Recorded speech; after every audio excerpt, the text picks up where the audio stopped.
കണ്ണുനീർ താഴ്വരയിൽ കൂടി നടന്നാലും ഒരനർത്ഥവും ഭയപ്പെടുകയില്ല എന്ന് സങ്കീർത്തനത്തിൽ ദാവീദ് പറയുന്നു.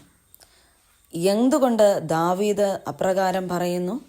നമ്മുടെ ദൈവം കണ്ണുനീർ താഴ്വരയിൽ കൂടി നടന്നു പോയാലും ഒരനർത്ഥവും നമുക്ക് സംഭവിക്കാതെ താങ്ങുന്നവനാണ് എന്നുള്ളതാണ് അവിടെ ദാവീദ് ദൈവത്തെക്കുറിച്ച് പറയുന്നത്. യഹോവയായ ദൈവം, ക്രിസ്തുവായ ദൈവം, യേശു കർത്താവായ ദൈവം. യേശു കർത്താവ് ലാസറിൻ്റെ ഭവനത്തിൽ കടന്നു ചെന്ന് മറിയയുടെയും മാർത്തയുടെയും കണ്ണുനീരിനെ തുടച്ചു മാറ്റിയത് നമുക്ക് കാണുവാൻ സാധിക്കും. അതുപോലെ തന്നെ യേശു കർത്താവ് അനേകം രോഗികളെ സൗഖ്യമാക്കി അവരുടെ കണ്ണുനീരുകളെ എടുത്തു മാറ്റിയവനാണ്.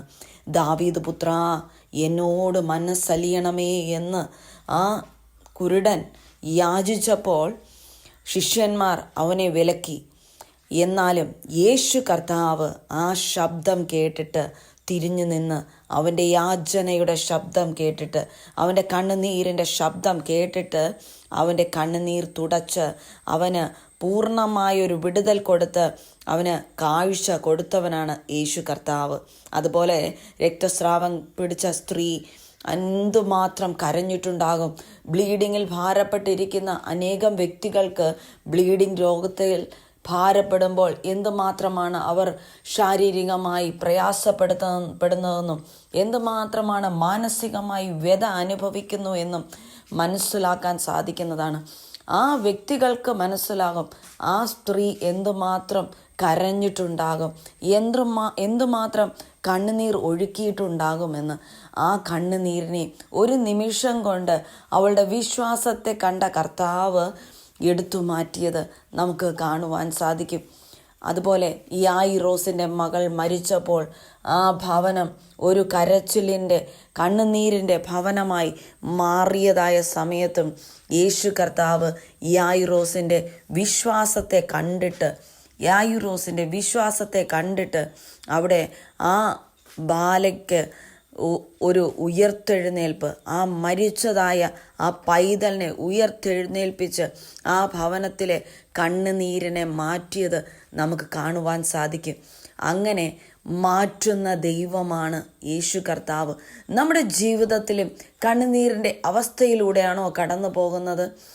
കണ്ണുനീരിൻ്റെ ആ പ്രയാസത്തിലൂടെയാണോ കടന്നു പോകുന്നത്? നമ്മുടെ കണ്ണുനീരിന് ഒരു അന്തവും ഇല്ലേ എന്ന് ചിന്തിച്ച് ഭാരപ്പെട്ട് ആണോ നിങ്ങൾ ഇരിക്കുന്നത്? എന്നാൽ കർത്താവിലൂടെ നിങ്ങളുടെ കണ്ണുനീര് തുടച്ചു മാറ്റും എന്നുള്ളതാണ് ഞാനിവിടെ നിങ്ങളോട് പറയുന്നത്. കർത്താവിനെ നാം മുറുകെ പിടിക്കുക, കർത്താവിനെ നാം വിശ്വസിക്കുക, കർത്താവിനെ ആരാധിക്കുക. കർത്താവിനോട് നമ്മുടെ വേദനകൾ, നമ്മുടെ കണ്ണുനീരിൻ്റെ അവസ്ഥകൾ നിരത്തി വയ്ക്കുകയാണെങ്കിൽ നിശ്ചയമായും ആ ലാസറിൻ്റെ ഭവനത്തിലെ ദുഃഖഭവനത്തെ സന്തോഷമാക്കിയ കർത്താവ്, യായിറോസിൻ്റെ ദുഃഖഭവനത്തെ സന്തോഷമാക്കിയ കർത്താവ്, അതുപോലെ തന്നെ ആ രക്തസ്രാവം പിടിച്ചതായ സ്ത്രീയുടെ കണ്ണുനീര് തുടച്ച കർത്താവ്, ആ കുരുടൻ്റെ കണ്ണുനീര് തുടച്ച കർത്താവ്, നിങ്ങളുടെയും കണ്ണുനീര് എന്തു തന്നെ ആവട്ടെ, നിങ്ങളുടെ കണ്ണുനീരിൻ്റെ വിഷയം എന്തു തന്നെ ആകട്ടെ, മനുഷ്യന് ഒരിക്കലും ആ അവസ്ഥയിൽ നിന്ന് പുറത്തു വരുവാൻ സാധിക്കുകയില്ല എന്ന് നിങ്ങൾ ചിന്തിക്കുന്ന ആ മേഖലയാകട്ടെ, മനുഷ്യന് അസാധ്യമായതെല്ലാം കർത്താവിന് സാധ്യമാകുന്നു.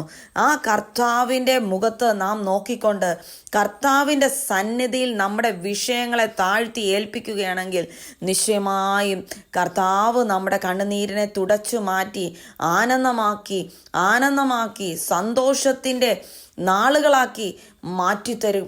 നിശ്ചയമായും നിങ്ങളുടെ ജീവിതത്തിൽ വളരെ ആനന്ദവും സന്തോഷവും പകർന്നു തന്ന് ദൈവം നിങ്ങളെ മാനിക്കുവാനിടയായിത്തീരും. നാം വിശ്വസിക്കേണ്ടത് കർത്താവിനാൽ ഒന്നും അസാധ്യമല്ല എന്നുള്ളതാണ് നാം വിശ്വസിക്കേണ്ടത്. നമ്മുടെ യേശു കർത്താവിലൂടെ നമ്മുടെ കണ്ണുനീർ തുടയ്ക്കപ്പെടും. യേശു കർത്താവിന് നമ്മുടെ കണ്ണുനീരിനെ എടുത്തു മാറ്റുവാൻ സാധിക്കും. യേശു കർത്താവിന് നമ്മുടെ വേദനകൾ, പ്രയാസങ്ങൾ എല്ലാം എടുത്തു മാറ്റാൻ സാധിക്കുമെന്ന് നാം ഉറച്ചു വിശ്വസിക്കുകയാണെങ്കിൽ ദൈവമക്കളെ, നിശ്ചയമായും ദൈവം നിങ്ങളുടെ കണ്ണുനീരിനെ തുടച്ചു മാറ്റി ദൈവം നിങ്ങളുടെ ജീവിതം ആനന്ദമാക്കി തീർക്കും.